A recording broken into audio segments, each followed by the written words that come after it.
CM Revanth రెడ్డికి MLC కవిత సవాల్ విసిరారు. అసెంబ్లీ సమావేశాలు పెట్టి 6 గ్యారంటీల అమలు, మహిళలకు కాంగ్రెస్ చేసిన మోసంపై చర్చిద్దామన్నారు. రేవంత్ రెడ్డి చంద్రబాబును పిలిచి హైదరాబాద్ బిర్యానీ పెట్టి గోదావరి నీళ్లను గిఫ్ట్ గా ఇచ్చారని విమర్శించారు. కేసీఆర్ దమ్మెంత అన్నది ఒరిజినల్ కాంగ్రెస్ పార్టీకి తెలుసు కాబట్టే తెలంగాణ వచ్చిందన్నారు.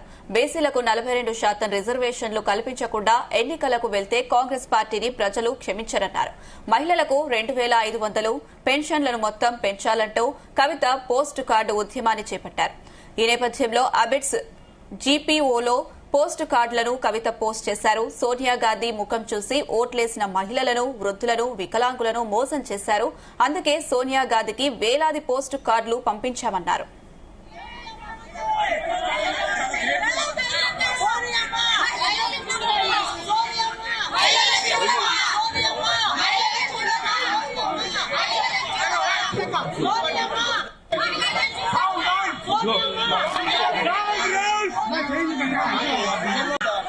ఒరిజినల్ కాంగ్రెస్ పార్టీకి తెలుసు కాబట్టే తెలంగాణ రాష్ట్రం వచ్చింది.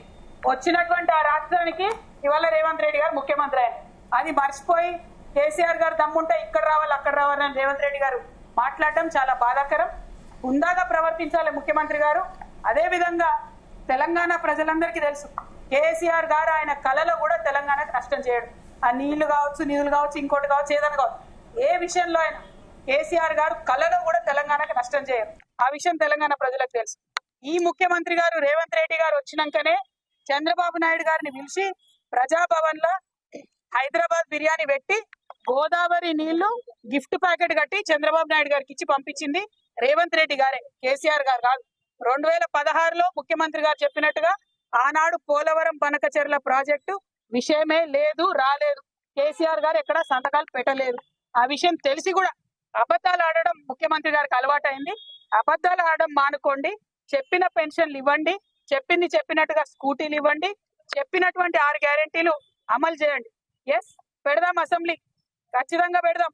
మీ ఫెయిల్యూర్స్ మీద పెడదాం, 6 గ్యారెంటీలు ఇవ్వని దాని మీద పెడదాం, మహిళలను మోసం చేసిన దాని మీద పెడదాం.